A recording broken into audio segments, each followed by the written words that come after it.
What's going on, bottom line viewers? It's Mitch here for a preview of the Green Bay Packers versus the Dallas Cowboys. Now, this is going to be my keys to the game for the Cowboys versus the Green Bay Packers. The Green Bay Packers are coming off a big victory over the New York Giants, where they got a crazy Hail Mary catch and just took off from there in the second half. Aaron Rodgers looking like the MVP of the league.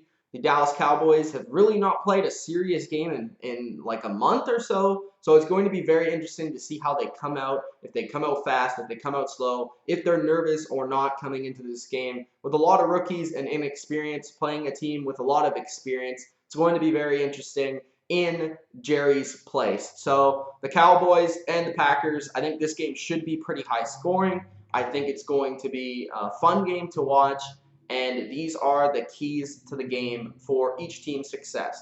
Now let's start off with the Cowboys run game. This is always the most crucial thing for both the Cowboys and for the team that they're playing. If you're able to stop or slow down the Cowboys run game, you'll have a lot of success. Even then, the Cowboys have a pretty efficient short passing game and passing game with Dak Prescott and their receivers. So I think they can have success even if their run game is slowed down. But it's going to be very hard to slow it down. I think the Packers will try as hard as possible to put as many guys as they possibly can in the box to shut down Ezekiel Elliott in the run game and that offensive line. I think they will have some success with doing that. I think the Packers did kind of get run over at times in the first matchup, which is a concern if you're a Packers fan. I think they will learn from that experience. I think they're going to come out and they're going to prove that that was kind of a fluke the first time around. They do rank in the top 3 against the run, so I feel like they can have some success slowing down Zeke in this game. For the Cowboys, if they're able to run the ball, they're going to run the ball regardless, even if they're not having a lot of success, because that's still going to be able to set up play action because Green Bay is going to be paying so much attention to that. I feel like players off of play action like Jason Witten and Dez Bryant deep down the field will have a lot of success in this game because the Packers will have to pay so much attention to the run. And with a weak secondary, with guys that are injured and out, I think that Dallas can really take advantage of those players that are not playing. So the Cowboys should have success with the run game, even if the Packers do slow down the initial run attack. Then we go to secondary receivers for the Cowboys, like Jason Witten and Cole Beasley. I think both of these guys can have a big game. The Packers have kind of been up and down when it comes to defending tight ends. They let a couple big plays against the Giants go against tight ends. And Jason Witten isn't a guy that's going to beat you deep for a long play, but he's going to consistently beat you for 5-10 yards. And I think he could come up with some big clutch catches, especially if a couple of times Dak hits him with that play action and maybe he sneaks out for an open catch in the end zone or something like that. I think Cole Beasley will be a real big factor because in the passing game, they're going to want to get their short passing game going, and Dak's been really successful and efficient with that. I think Beasley, again, had 2 touchdowns, I think, against the Packers the first time around. This game will be with Dez Bryant. They didn't have Dez Bryant the first time. And I think the Packers will be paying a lot of attention to both Dez and the run game. Cole Beasley could be one guy that kind of has a favorable matchup on the outside.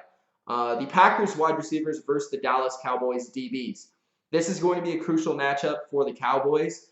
If they can slow down the Packers' passing attack, it's probably going to be with their coverage and not their pass rush because their pass rush isn't that successful.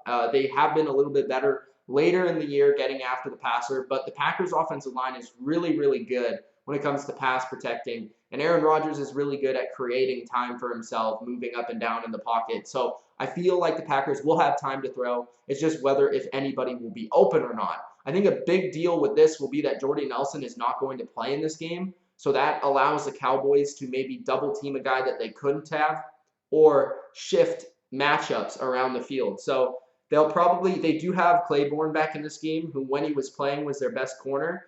I'm not exactly sure how healthy he's going to be or who he's going to cover. I would guess that he covers Devontae Adams. I'm also guessing that Scandrick will cover the slot guy, who is Randall Cobb, because he's played in the slot a lot this year. I think that is a pretty good matchup for the Cowboys there. Randall Cobb has been kind of up and down. He had a good game last week, but a lot of that was due because DRC wasn't playing in that game. And Adams and Claiborne will probably be pretty even.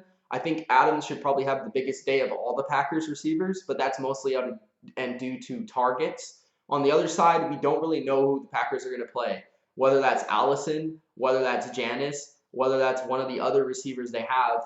That will probably go to Brandon Carr. So the Cowboys secondary has kind of been a little bit under the radar. I also think that Cooks will be a big factor at the tight end position. The Cowboys have struggled in defending tight ends. So whoever's responsible for him, the Packers don't really design a lot of plays for him or use him very much. But when they have to, they will. And he can get off on a couple of big plays because he can run and he can go down the field. So this is going to be a huge matchup, and those players in particular are going to be responsible for winning or losing the game. Now let's go to the Cowboys pass rush. I brought it up a little bit. I don't think they'll be too successful, but if they are successful, a guy like Irving maybe could have a big game in this one. They just need a couple of times, and especially on third downs, because I think the Cowboys' run D is actually pretty good, and the Packers' run D has been inefficient for the most part. Montgomery is kind of banged up. Michael hasn't been too successful. They weren't successful against the Giants running the football, so the Cowboys can kind of slow that down and maybe force Aaron Rodgers to make play after play after play. Eventually, your pass rush is going to get to him and get some sacks like the Giants did last week. They just need to be more successful with getting after him. But you also have to think, because the Cowboys have such young defensive ends, they need to be they need to be contained. They can't let Aaron Rodgers get outside the pocket and torch you from out there. So I don't know if they'll blitz a lot. They don't really like to blitz a lot, so it's going to be interesting to see how the Cowboys try and get after Aaron Rodgers. But like I said, I think it will be mostly on the DBs to make plays and force coverage sacks. And the last X factor to the game, or the last key to the game, will be Dez Bryant. Dez Bryant didn't play in the first game. Dez Bryant has come up in key situations and key games for the Cowboys to make big plays. I think in this game he will. They don't really have a guy that can cover him.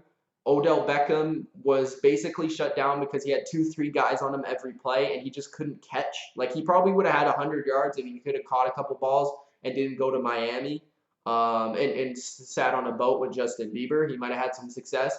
In this game, Dez Bryant didn't go on a boat to Miami with Justin Bieber. I think he'll be focused and ready. He is number 88, so he needs to live up to that legacy, and I think he'll have a good game, especially thinking back to what happened in 2014. I think Dez Bryant will have a good game. In this one, I think it comes down to both offenses and who can sustain more points and longer drives. In this game, I just ultimately see that the Cowboys will score a couple more points than the Packers at the end of the day. I think the Cowboys can force the Packers into kicking some field goals when the Cowboys are converting in the red zone and scoring touchdowns. So at the end of the day, I'm going to take the Dallas Cowboys in this game, 31-27. I think it'll be pretty high scoring, probably like a 4 to 7 point game. Maybe even closer than that. But I think Aaron Rodgers is so great, it's hard to deny. But the Dallas Cowboys, at the end of the day, are the more complete team on both offense and defense. And I think talent wins out, especially at home. So I'm going to go with the Cowboys in this game to beat the Packers. Let me know who you think's going to win. Is it the Packers? Is it the Cowboys? What's the key for you to the game? Let me know. It's Mitch of TheBottomLineView. Thanks, guys, for tuning in, and peace out.